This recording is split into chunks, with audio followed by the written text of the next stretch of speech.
Urdu teacher کے معزز سامعین السلام علیکم۔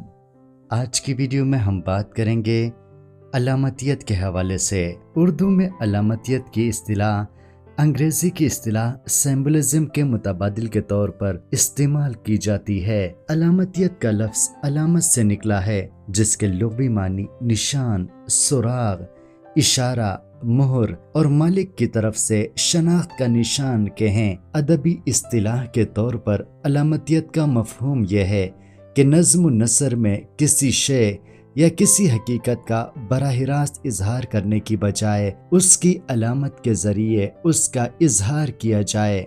علامتی زبان کا استعمال خاص طور پر شاعری میں ہوتا ہے، کیونکہ یہ اس کی بنیادی ضرورت ہے۔ اردو شاعری میں قدیم اور جدید ہر طرح کی علامتیں ملتی ہیں۔ غزل کی شاعری میں گل و بلبل، شمع و پروانہ، بہار و خزاں، در و سن، آشیاں و قفس، قطرہ دریا، باد و جام وغیرہ کی علامتیں قدیم دور ہی سے استعمال ہو رہی ہیں۔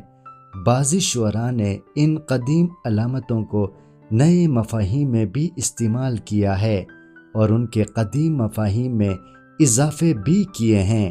اس سلسلے میں فیض احمد فیض کا نام بہت اہمیت رکھتا ہے۔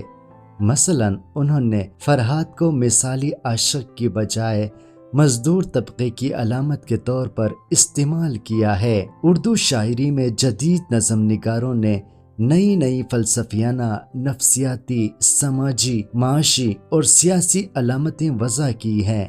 آگ، پانی، آئینہ، ریت، رنگ، شجر اور بہت سی دوسری علامتیں جدید شاعری کا حسن ہے۔ جدید علامتی شاعری میں نون میم راشد کا نام خاص اہمیت رکھتا ہے۔ علامات کے استعمال سے شاعری کا حسن اور اثر بڑھ جاتا ہے۔